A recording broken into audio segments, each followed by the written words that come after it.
Hello, Profit Boss. I have with me today a wonderful woman, someone I know from many different circles, and I'll just introduce her professionally to you, and then we'll talk about how we know each other. Kimberly Ann Johnson is a body worker, somatic experiencing practitioner, yoga teacher, postpartum advocate, and single mom. She works hands-on in integrative women's health and trauma recovery and has done that for more than a decade. She is the author of Call of the Wild: How We Heal Trauma, Awaken Our Power, and Use It for Good. This is an incredibly popular book. I'm betting some of you who are listening have actually listened to it or read it. And she's also the author of the Early Mothering Classic, The Fourth Trimester, and is the host of the Sex Birth Trauma podcast, which we will link to in the show notes. Welcome to the show, Kimberly Ann Johnson. Thanks for having me, Hillary.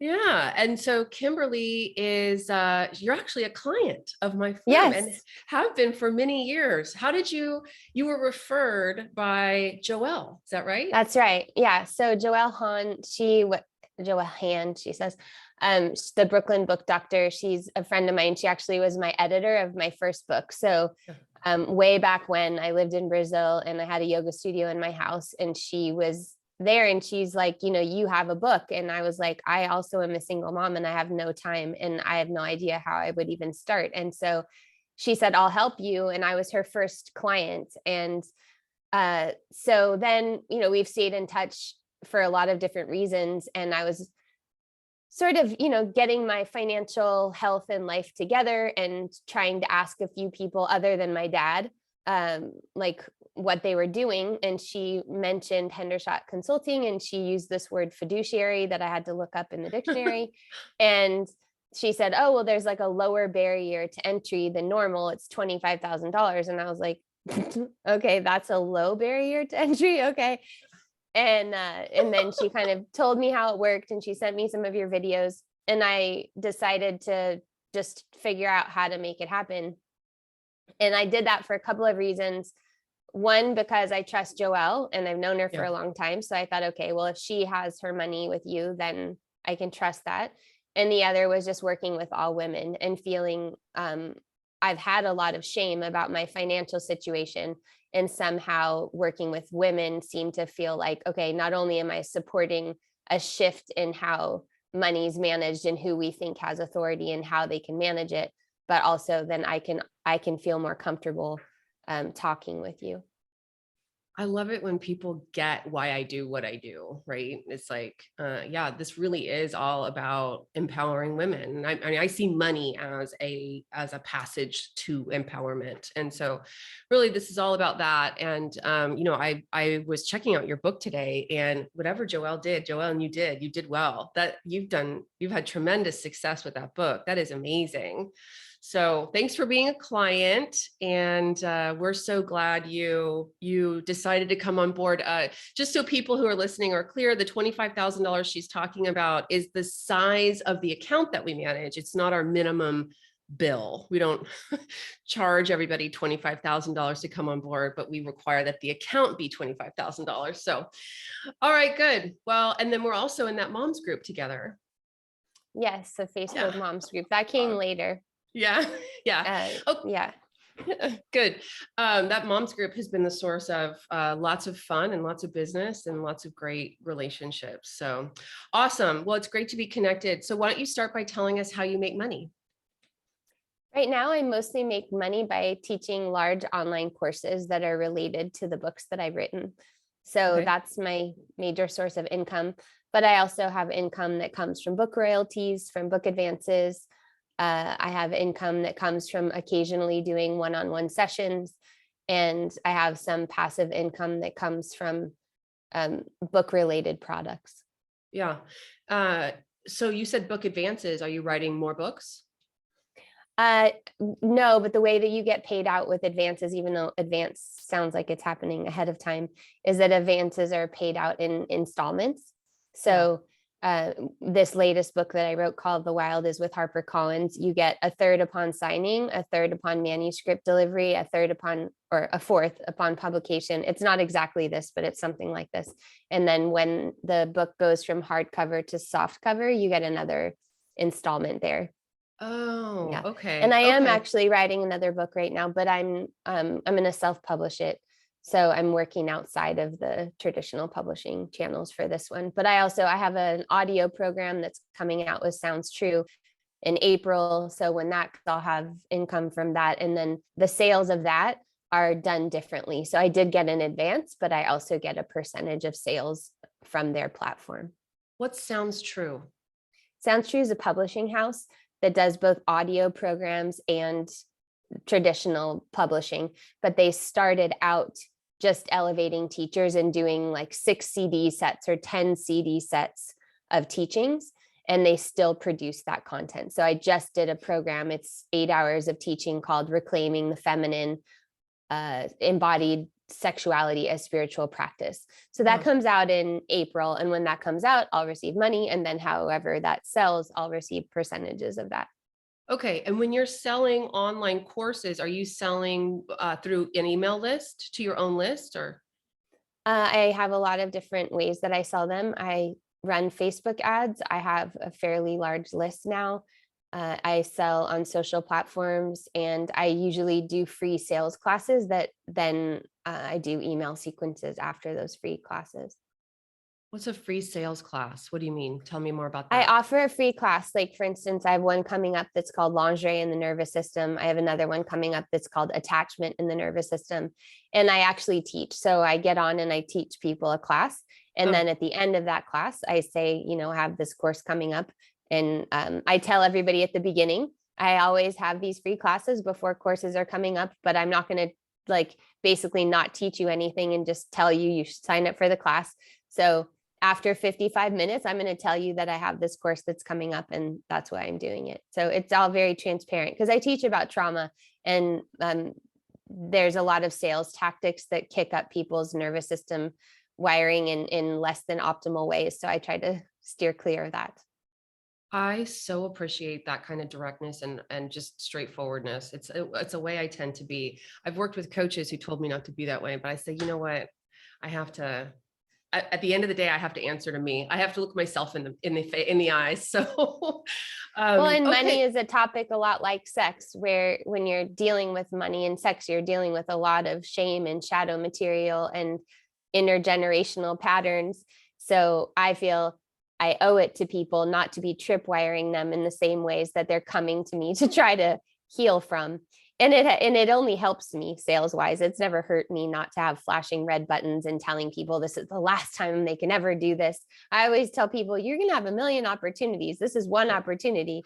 And it's good. It's always a good time to start, but also if you're inundated and overwhelmed, then it's not a good time, and you'll find something else. right. Yeah. That yes. I feel like now that I feel like so much of the world is democratized and we're doing so much business on the internet that there are more and more people. There's like a movement of like transparent selling, like people doing business with authenticity. And I mean, I forgive the phrase, but I call them divinely feminine characteristics. And, these are things I put on my website. Like I've sort of formulated my business in that kind of container, and it's really, really great to see more and more people doing it. And so you feel like it helps you, huh? Do you get feedback? Do people tell you that they bought because of that? Definitely. Yeah. Definitely. Because there's a feeling tone to it. They don't, because I'm a teacher. That's what I am. I've taught a lot of different things, including fourth grade, including yoga trainings, including body work. But ultimately, I'm an educator and a teacher. So I love to teach people, and I want people to have access to things, even if they can't afford them. So I have a podcast. I also sell off my podcast. I don't run ads on the podcast. I just talk about the things that I do, or I lift up other people's things. So I talk about something that someone else is doing, but I don't take any money for that. It's just something I like to do. So say somebody doesn't have any money, but they want to learn about what I teach. Well, a book costs $15. A Right. podcast is free, and I have 145 podcasts or something with all kinds of different topics in there. I don't do filler content. I don't create things just because like, oh, I need to post again today. I only post when I have things that I really care about, and I only have conversations I really want to have. So I really try to, and I teach a course called Money in the Nervous System, because I have also found that, in dealing with sexual health and postpartum health, a lot of the reasons women aren't getting the help they need is because of money. Mm. And that really bummed me out big time when I was doing a lot of one-on-one work. Like someone would call me and say, I have 3 kids, my youngest is 4, and I wet my pants all the time. And so I would say, well, I can help you with that. And at the time I charged $150 for a session. And then the person would say, well, I'll call you back, I have to talk to my husband. And I would just think, like, how can that be the answer to that? Like, not that people shouldn't talk to their partners, but I was like, if what's the consequence of not getting this help? But a lot of times it's very hard for women to say, I deserve to get help. I want help, and I will spend money on myself to get this help. And frankly, I mean, I know some people just actually don't have the money. And so I want to be tending to that as well, because I understand that there's a reason for that. But with my work, especially with Call of the Wild, what I found is that when people have a hard time occupying this one side of their nervous system, which is the sympathetic side, which normally we think of as fight or flight, but in this case means drive and power and forward motion, women have a hard time saying, I deserve this. I want this. I know I want this. Like we mentioned before, like to say, I want more money. Most women, if you start talking about money, they start talking about eliminating things and budgeting things and getting smaller. They don't talk about how they can bring more in. Right. And like expand their capacity to handle more, which was definitely my case. And so I also don't teach this because I have a degree in finance or because this was always really easy for me. It was actually, I mean, I've had a number of, like everybody, a number of things that I've worked through in my life, and I'm 47.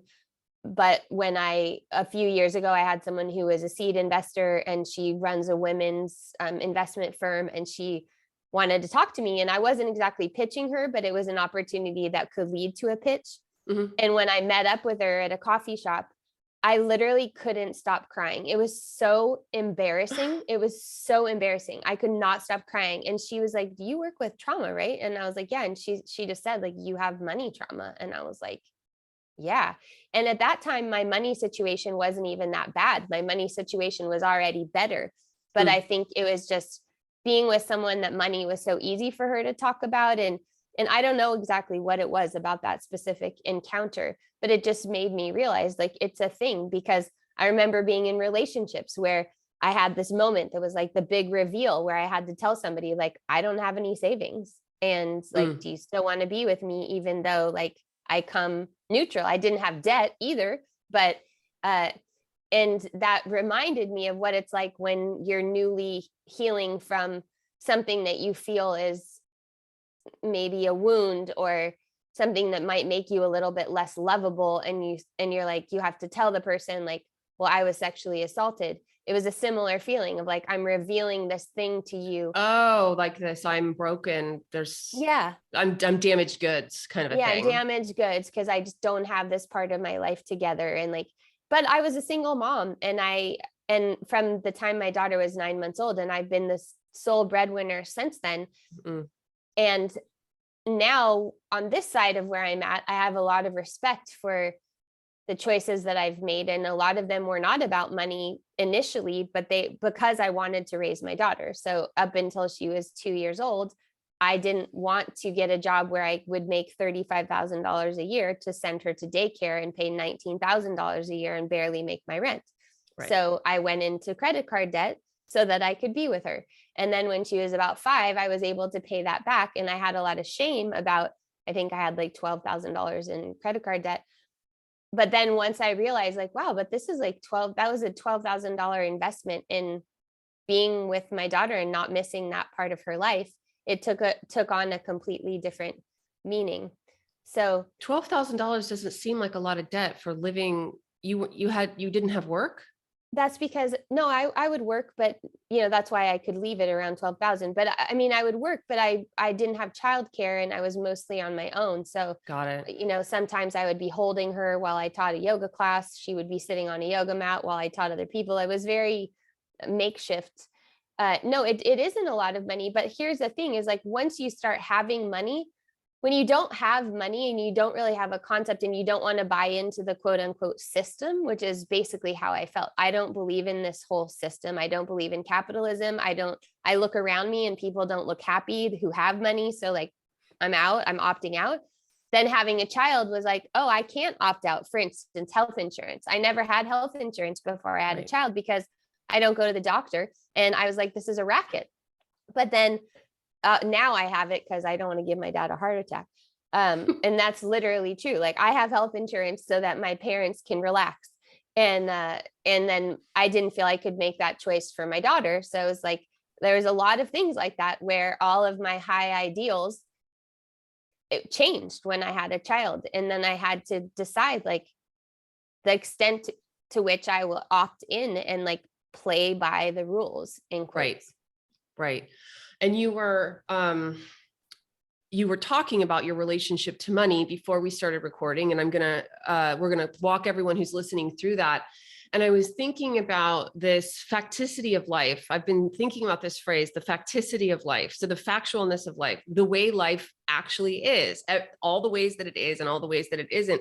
And some of the ways I don't like, right? And Ron Reich came on my podcast a few episodes ago, and he said, I don't know if you know who he is, but he's a really well-known launch coach, and he's a great guy. He calls himself the awkward marketing genius. And he said, one of the traits of business owners who really get it done, who really have, 7 and 8 figure businesses, is they don't argue with the facticity of life. He said, they just go get it done. And I've talked about on this podcast, maybe I've said this in 100 episodes. The thing I resist the most is that I can't eat pizza and drink wine and have the body that I want, right? It's like, I am in an argument with the facticity of calories. And the argument you were sharing with me that you had in the past is about what you just brought up, which is like the system, the economic system that we live in. It's like, and when you're in resistance to it, it's a massively powerful force keeping you stuck in a place where there's ways you're going to be disempowered. There's things you're never going to have, things that are critical to a good life, because money is how we get places, literally and figuratively. Right. So why don't you just share a little bit about how you grew up and what you saw around you, and how that went. Just start with us from that place in your childhood. Yeah, so I grew up in Southern California in a place called Rancho Santa Fe, which is sort of like a Greenwich, Connecticut situation. And all the people around me drove BMWs and Lamborghinis. And, my brother's baseball coach was Marlon Jackson, one of the Jackson Five, and also one of the only people of color around. And I just felt like people weren't happy, and everyone was, getting their next vacation house and their next fancy car, and all the dads were retired at 38 or 42. And I just looked around and thought it was all very empty, and I didn't relate to it at all. And so I just made a decision, like, I'm going to be happy without all this stuff. I made a similar decision about body image. I was just like, I am just going to stop talking about how I feel about my body, because this is a never-ending conversation that I will go to the grave with about my belly if I don't just like cut it now. So I made that choice. Like, I'm just going to be happy without money. And then, how old were you? I'd say probably around 14 or something. Okay. 13 or 14, high school. But that's a really privileged position to take. And actually, I'm really glad, because I did learn how to be happy without money, and I can be happy with very little. And I feel like that is something to fall back on, because if my business were to dissolve all of a sudden, or something were to happen, and we live on shifting sands, as we know, like, I like who I am with or without money. However, my nervous system is much more settled having a cushion. So I do know that money, people say things like money doesn't solve money problems. It actually does. It really can. I've never understood that phrase. People say money doesn't solve problems. They say, yes, it actually does. It does. It does. I have a million examples of how it actually does.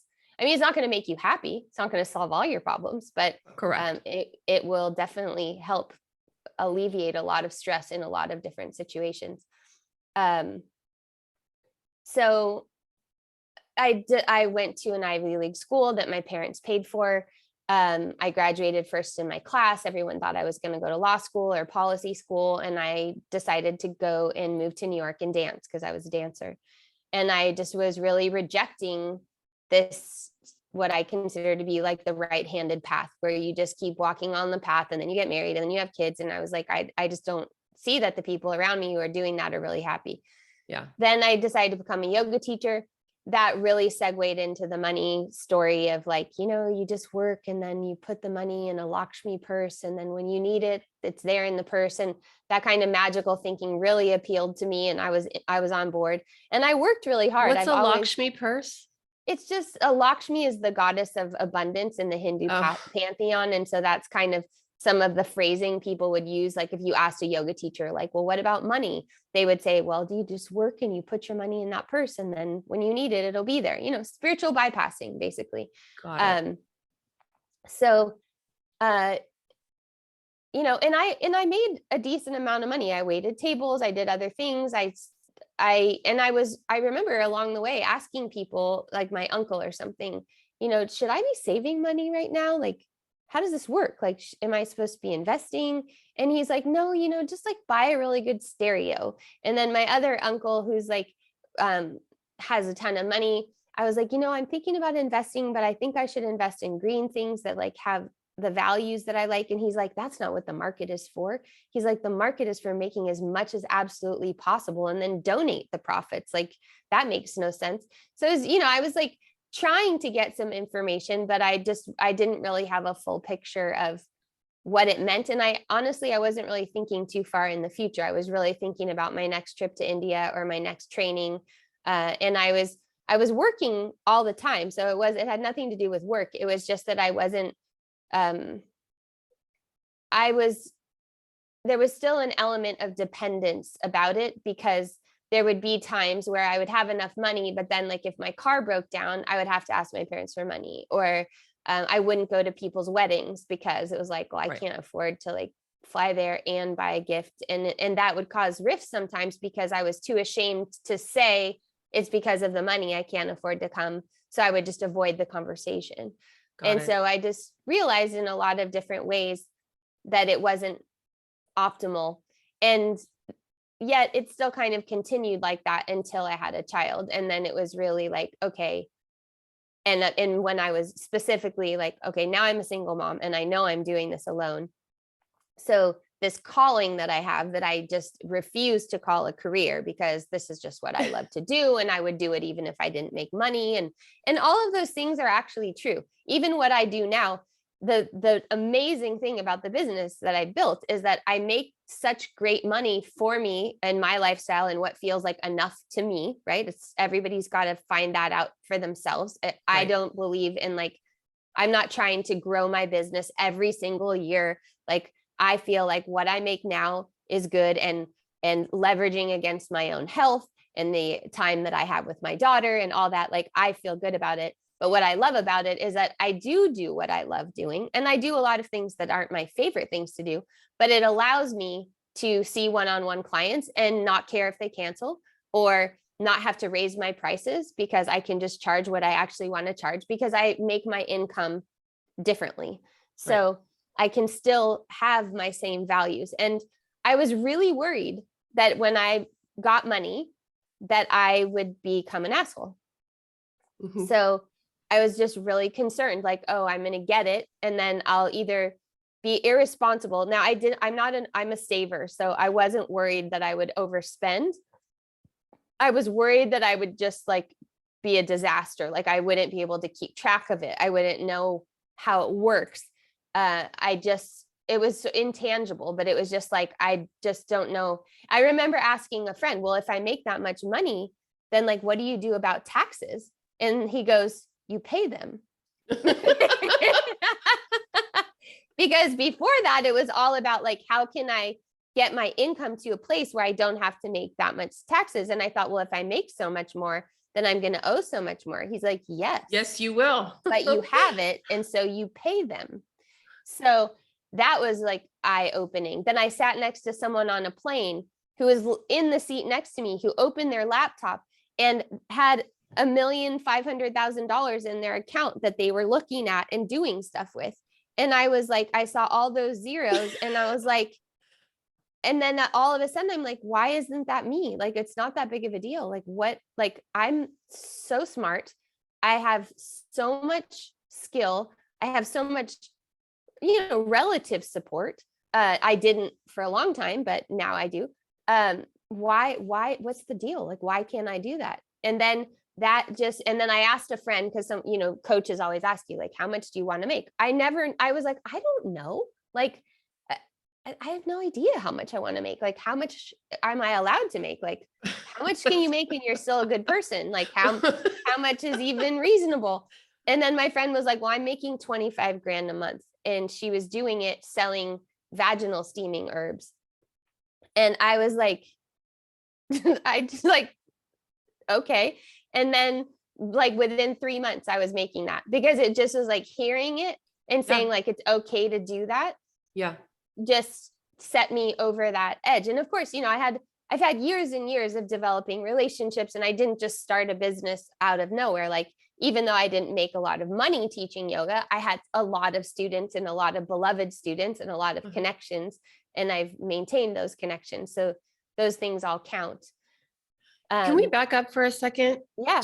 I want to go rewind a little bit to the place of resistance, because you had rejected capitalism. You had rejected the whole economic system. In fact, you rejected being wealthy because you saw it as being unhappy. You saw those two as being, as coexisting. So how did I should also say, like, I don't come from like a super wealthy family.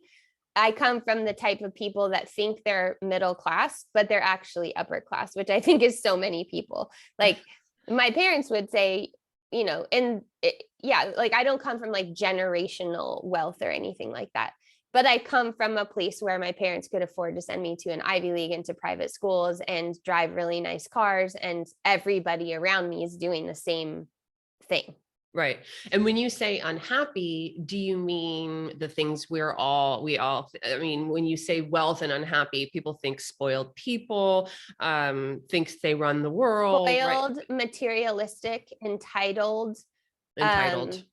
And that's still what I think of a lot of the people who live where I live. The world is yours to do with what you want. You can travel anywhere you want when you want to, if you can afford it. You don't care that you are basically a continuation of colonialist and imperialist. You worked to have that vacation that you feel you deserve because you've quote unquote worked so hard. You think you're better than the people who tend to the land and provide the products that you use. Yeah. Good details. It's very clear. And so there you are, and you hate all of this. And so how do you surmount that wall of resistance? I mean, because you were in complete rejection of the system. So how do you talk yourself into leaning into making $25,000 a month, or not thinking the guy with the laptop on the plane with $1.5 million in an account is just an ass? Well, first of all, I realized, like, when I have money, I do really good things with it. And that just freaking fired me up. Because I also think, so like in my business, I made $750,000 last year. And in my head, if you asked me 5 years ago, I would have thought that with that money, like, I would be driving a Tesla, and like I would be getting my nails done every week or something. And I would like buy a house. I live exactly the same way as I did 5 years ago. My standard of living hasn't changed at all. Like, I was so bummed this year because I got in a car accident that wasn't my fault, and my car was totaled, and it was a 2010 that was paid off, and my monthly was like 110 for insurance, and I would have driven it till my daughter was out of high school. Now, my parents were really happy it got totaled because they couldn't believe I was still driving it. But I'm like, but it was a great car. So I was like, I would have totally stuck with that, but I had to get a new car because it got totaled. So yeah, I mean, So what are you doing with this? What are you doing with the money? Oh my gosh. Well, all kinds of things. the other amazing thing is like knowing that you can do it. So like I funded a study called the 4th trimester vaginal steam study. We crowdfunded part of it, but we paid for part of it. And we were able to actually study whether vaginal steaming helps women recover faster postpartum. And to get a study like that for a university to do it, or the NIH, that's like a 5 to 10 year thing. We could just design the study and do it because we had money. And because I had money, I had time that I could do that I wasn't going to make any money from. And I was actually going to have to put a lot of time into doing that. Last year, I didn't teach the month of July, and I crowdfunded for the person who did the artwork in my 4th trimester journal, who's a Black single woman in Sweden. She got into art school, but she couldn't go because she didn't have the money to go, which is actually, so instead of teaching and making money in July, I crowdfunded her, and my community came together and we sent her to art school for a year. Wow. I raised $85,000 for a Black-owned birth center here in San Diego.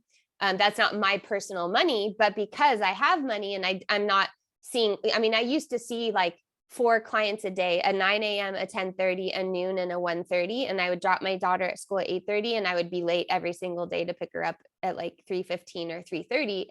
And I would be trashed by the end of the day, but I had to see those clients because that's what I needed for money. Right.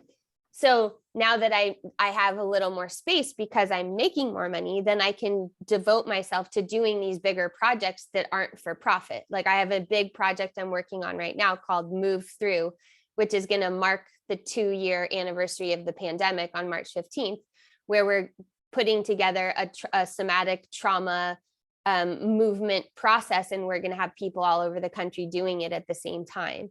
And that's something that's just an offering that I want to give to people. And I'm not, and I have to pay people to help me design that and do that. So I'm investing in that, but I'm also, and then I also pay other people. Now I have employees, right? Before that felt like, oh my God, I can't do that. That's too much responsibility. Now I have several women and one man who's actually my cousin, who's a documentarian, who work for me and with me. And I'm proud of that. I'm proud that I support other people, and I'm a really good boss, and I care about the people that work for me and I help them. So I'm proud that like as my goal in writing my first book was like, I don't want to just be like famous. I want to actually like lift other people up as I'm rising. And that becomes more possible with more money. And I can also just say to people, there's been times when I had a friend and she was like, my savings is like way down below where my nervous system functions, and she has an autoimmune disorder. And I was just like, well, how much do you have? And she's like, I have like 2,500. I'm like, well, what's the number that makes you feel safe? And she's like, 10,000. I'm like, okay, I'll transfer that to you right now. And then she could Did pay me she back. accept it? Yeah. Yeah. So just, I had another friend that really, really wanted to write a book, but her husband didn't want her to spend the money for the proposal program. And so she was like, I said, well, do you want me to loan it to you? And you can just pay me back, no interest. So I do a lot of, my dad also, I'm sure a lot of people talk to their dads about finances, but I actually have Yes, like they a do. great, yeah. And I'm really grateful for that. I know some people think you shouldn't do that and everything, but I am so grateful that my dad's good at it. And he wrote me a budget last year, like helping me. And it was like the kindest thing he did, because he knows how I am, because I just like want to give everything that I have away. He like put into my budget, like, here's 500 a month that like you don't account for, that you can just give away, instead of telling me not to do it, because I'm just going to do it. That's just how I am. So I think I was worried about that I was going to become like, I was going to hoard what I had, because that's what I see people doing, is like protecting them, their family, their interests, and not actually looking around at like what real need is. So it's just been so empowering for me to know that I can do both. I'm not choosing one or the other. I have an amount in my savings that feels comfortable to me. I'm not stressing myself out over it. Like if one year I don't give as much as I did the year before to my whatever, all those things, the IRAs and the, I forgot all the 401ks and all that stuff. And I also like, I don't check my accounts. Like some people are like, oh, the market's up, the market's down, da da da. I just put it there. And to me, it's like, I believe that because people are like, oh, the end of the world's coming, the market's crashing, it's all crypto, whatever. I'm like a middle of the road person. So like and even if that happens, like I said, I'm still going to be happy because I still have my health. I have like, I know I can move in with friends. Like my happiness and it's supported by having the capability to uplift people and to buy, my friend's pregnant. She feels super isolated and I can buy her a plane ticket, or I have miles now because my business expenses are so high that I have like a ton of miles. So it's like to just be able to do that and not have it be a big deal. And I remember what it felt like to be on the other side where there were so many things that felt like limitations, but it didn't register to me like that until I was on the other side. I didn't at the time. And it was interesting. Last night I was sitting at Whole Foods with my daughter and we hadn't been there in ages. And she goes, Mom, I miss these days, these Whole Food days. I'm like, what do you mean? And she's like, Mom, we used to come here like every day. I'm like, we did? There was a year of parenting when she was 8 years old, when I lived for a year rent-free above someone's garage who were my former yoga students. And I didn't have a kitchen. I just had like a half refrigerator and not even a stovetop. So that year, I think we had breakfast quite a few times at Whole Foods. And looking back, like I was thinking, God, that's like kind of gnarly. Like it felt a little bit almost like being homeless because we were like so transient. We didn't even have separate bedrooms. We just had one space. But then to hear her say like, no, but it was us against the world back then. Like I miss that. I miss when it was like, just the two of us. And the part of me is thinking, God, like I didn't even make her bone broth back then. And like, Jesus, I didn't even cook. Like, what the hell? Like I'm feeding her off the buffet mom at shaming. Whole Foods, like gross, But then her point of view was like, oh, but that was just our life, So Right. Yeah. So first of all, I'm blown away, not just by your generosity and benevolence, like the amount that you're doing for people. And it's super cool to hear how you're doing for both groups and communities and individuals. Like I encourage people to be creative, and I would even call that entrepreneurial with the way that you're managing, what you have budgeted and allocated to give. I'm blown away by the way you've leaned into it, having come from rejecting the whole money idea out of hand. Do you have a role model or a model you follow, or is this all, is this just your self-expression? Yeah, I would say that it's self-expression. I have a bit of a rebel nature. So like the fact that it's like, oh, you're not supposed to do that is like, oh no, I am going to do that, And my undergraduate degree was in social policy and African American studies. And so I've been studying nonviolence and ahimsa and racial organizing and equity since I was in high school. So it's always been a value of mine. And I'm trying to think, I must have role models, but as far as the money goes, I wouldn't say that I do because my father's a very generous person. Mm-hmm. So I'd say, my mom is too, but my mom doesn't handle the money. So it's different. That's one thing that I think is important is that in my lineage, I'm a white woman. My grandparents my mom's parents are from California. My dad's family's from Illinois. In all of my lineage, I am the only first woman ever to get divorced. And I'm the first woman ever to breadwin. So all the other women who've worked, they've worked, like my grandmother worked in real estate for my grandfather. My mom, after my brother graduated from high school, my mom became an interior designer, but it was like the deal is still like, that's her money kind of thing. Like, well, I work for my money. It's not like a collective thing.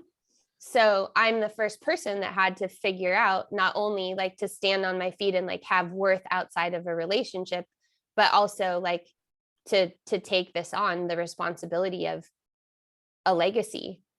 Wow. Yeah. You're really like ending generational financial dependency. Like Yeah. that's like a And I have revolution. one daughter. So that also became important to me and I have a lot of people around me, as many people as I have around me that are perhaps buying into what I consider a more superficial, materialistic zone. On the other hand, I also come from the yoga world, so I have a lot of people around me who still opt out and are still living on other people's land and then moving. And I see what that does to their systems and to their sense of agency. And I teach a lot of people like that. I teach a lot because I teach primarily parasympathetically dominant people. I teach and people who are very caring, people who are like very dialed into interconnectedness and universality, and that like nobody owns anything. It's very hard to come from that point of view and say, I want to own something. Mm-hmm. It's okay for me to take up space. It's okay for me to have something. If I have something, it doesn't necessarily mean I'm taking it out of the mouth of someone else. So are you having those conversations? Are you compelled to be persuasive with them? Oh yeah, I have Yeah. them all the time. Yeah. Yeah. Well, Because it's so much. I mean, I can't underestimate, I work in the birth world, right? Doulas, yoga teachers, body workers. These are all helping professions, that some of which is built on martyrdom and some of which is built on counterculture, which I completely agree with. The market demands the disintegration of the family in some ways, because if we had integrated intergenerational, multi-generational family structures, living arrangements, we wouldn't need to hire a doula and hire this and hire that. All of those functions became hireable because we don't have intact village neighbor right. culture. So I also agree with that. And I work hard towards cultural solutions. Like I'm also working together with a woman who's at Eastern Tennessee University. We're doing a 4th trimester community care project where we're training women in their 40s, 50s, and 60s to be able to care for new moms and pairing them together to get 3 hours of care a week, and then studying like what are the, in quotes, maternal mental health outcomes, because now all we see is like disastrous mental health things, but it's really a physiological problem. So but I'm able to do those things and people listen to me because I wrote a book, because, right, like to get your voice out there in a way that could actually shift culture. And that's not necessarily money, but it's interwoven with that. So now that you've achieved a number, I mean, thanks for sharing your revenue numbers. $750,000 is successful by any standard. I mean, you didn't share, profitability, but you're sharing things that tell me you're highly profitable. And my so business was more profitable in 2020 than it was in 2021. So I brought in more money in 2021, but my expenses were higher. I invested in a few different things that just in terms of my business, like a PR thing, which I know everyone's suspicious of PR. I've had great PR before, so it's not PR itself. It was just the wrong combination. And then I spent a big chunk of cash on this other thing that just didn't work out. So I think in 2020, I brought in like 680. And then last year I brought in 750, but my profitability was a little bit lower. So what I'm working on this year is 20% less energy output with 20% more profitability. That's a fantastic goal. I love that goal. So how do you think about yourself in an ecosystem of businesses, a lot of whom you may have philosophical issue with? I mean, first of all, do you think that? Do you feel like an outsider on the inside, or do you feel like you resent a lot of what's going on in the economy? Have you chosen to take part in a system that you still fundamentally disagree with, or how has your thought about that shifted, if at all?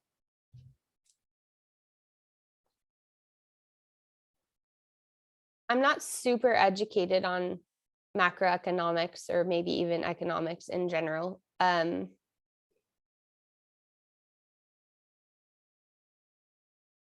I've changed a lot. I mean, a lot of things have changed for me in the last 1 or 2 years, like I'm sure they have for a lot of people.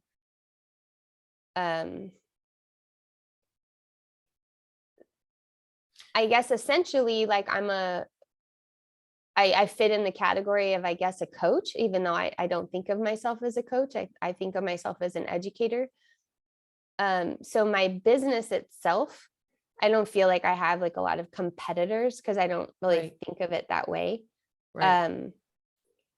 My biggest value in my business is coherence. So that there's a level of coherence. Like for instance, I do my own social media and people can feel that. They feel it because it's me that's doing the posting. It's me that's doing the writing. I write my own emails. I write my ads. I mean, I'm really sick of social media, that's for sure. And I've been really retracted trying to figure out, because my thing is not being in reaction, but to set my own bell tone and keep ringing my own tone. But I feel a little shaken out of my own tone right now. So I'm just not putting as much out there until I kind of understand what it is that I want to put in. The excess of information and lack of integration is sort of pervasive. And I was also peripherally in the trauma world. I mean, I am in the trauma world. I wrote a book about trauma, but I'm not appreciating the lens that's coming through now either in the general public. So I'm trying to figure out how to shift the discourse in a way that feels helpful and true. What would you say to someone who, from my vantage point, many women who, I think the people who come into my purview know that they need or want more money, right? To be fulfilled, happy, do the things that they want to do. Mostly people don't talk to me if they are just rejecting commerce, right? Because of it's just obvious that I'm not there. So if someone's listening and they are in the camp of, I know I need more money, but I resist saying it. I don't want to admit it. I don't want it to be a goal of mine. I think economic pursuits are empty and valueless. But yet I have this deficit in my life. What would you say to that woman?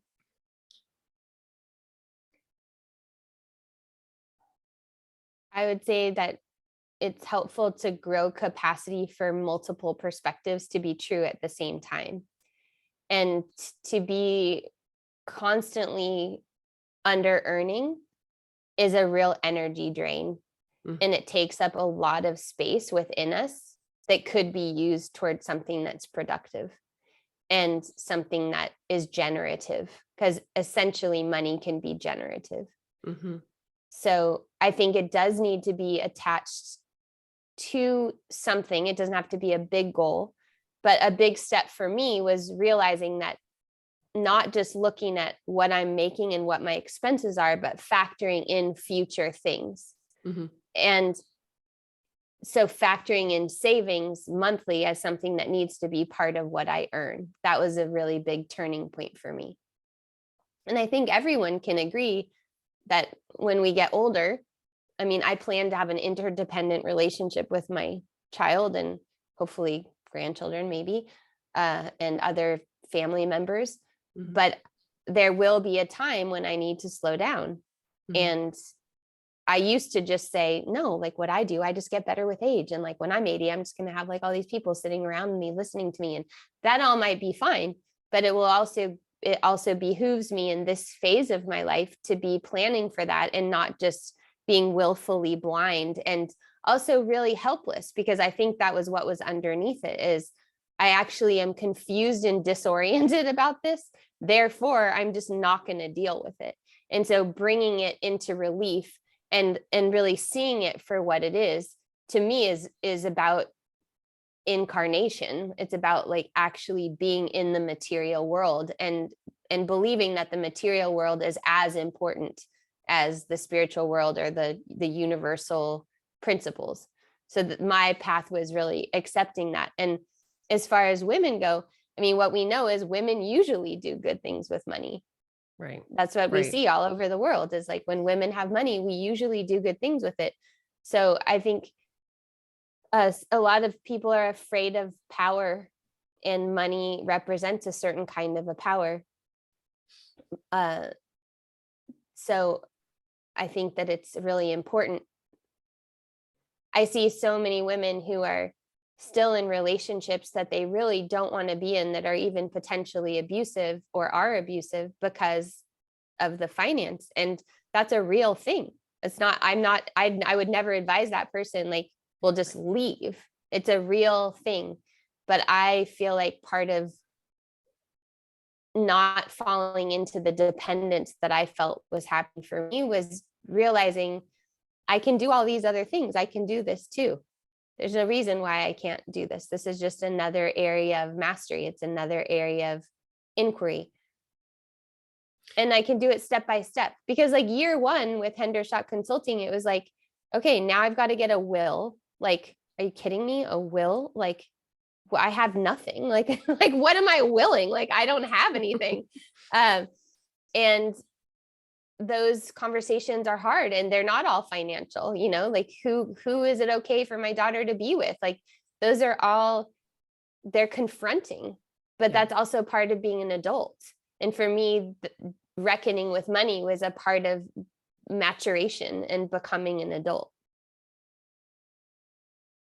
I almost feel like we should just fade to black after that response. That was so epic. Thank you. That was amazing.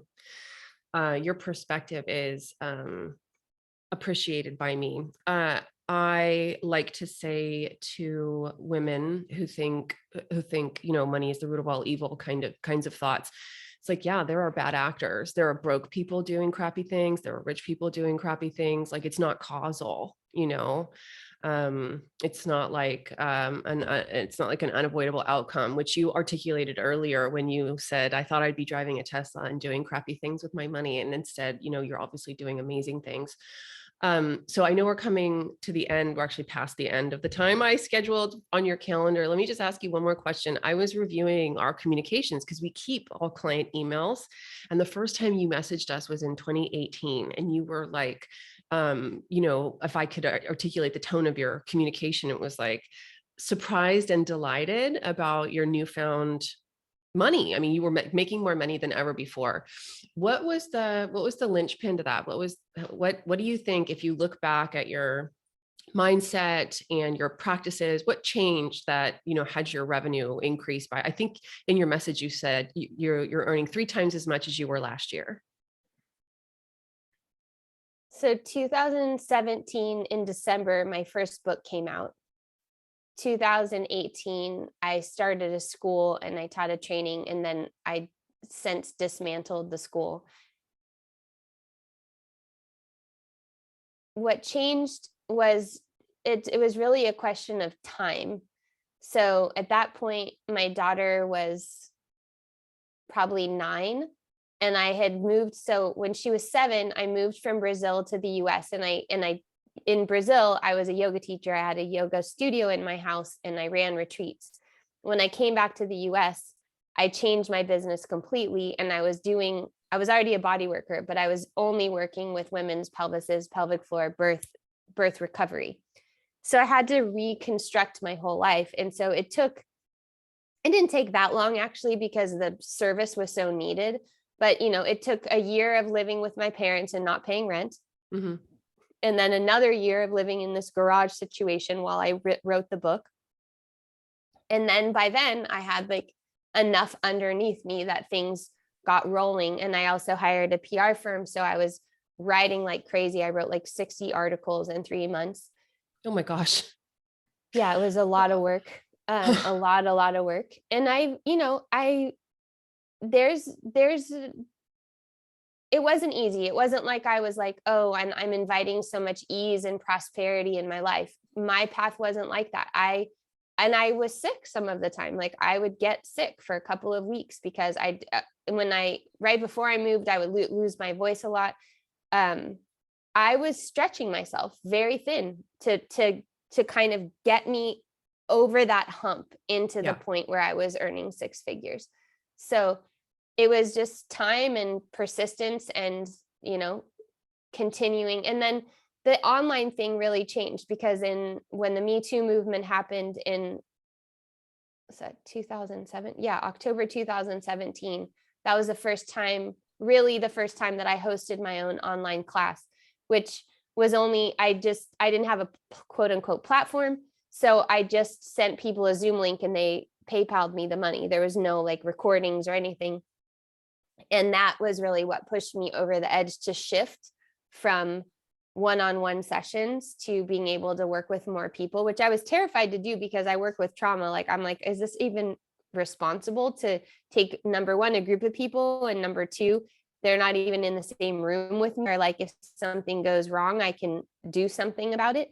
Yeah. But because of this thrust of the Me Too, I was like, I felt responsible. Like I need to help with this. And so that just was the thing that somebody gave me great advice and told me repeat the thing that works, because normally I'm like reinventing the wheel all the time. And so I just got that one course, Activate Your Inner Jaguar, and therapists started sending people to me, and I could teach about money. I could teach about sexuality. I could teach about mothering, and it all funneled into that one cornerstone course. And that's what's really become the base of my income. That's awesome. You're still offering Jaguar. I saw it on your website today. Oh yeah. Yeah. Yeah. Awesome. It hasn't lost its efficacy or its pertinence yet. I am somebody who, like, when I think it's not the right, like when I don't think it matches what the culture needs, like I won't do it anymore just because I make money from it, because it's just coherent. It doesn't make sense. But yeah, it's still learning about how our nervous system works from an inside out perspective. That is still very important and useful for the culture, where we can actually have conversations with each other and be comfortable in our own skin, and, be in relationship to our environment. So yeah, I'm teaching it 4 times this year. That is awesome. I still love doing it because I love teaching, and I love teaching live. And lots of people have said, you need to teach it. It needs to be evergreen, and it needs to be this. And, you get all the advice, but I love teaching live. So that's what I do.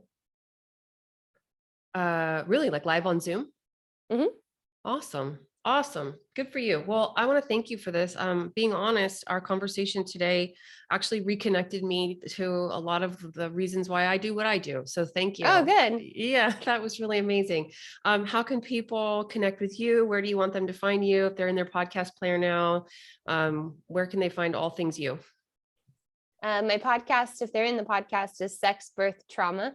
And I'm on Instagram mostly, which is Kimberly Ann Johnson, because my name is so common. And then my website is my name, KimberlyAnnJohnson.com. Beautiful. All right. Thank you for your time. And if you do KimberlyAnnJohnson.com/Jaguar, then you find out about the course. Awesome. Awesome. All right. Thanks for being here. Thank you.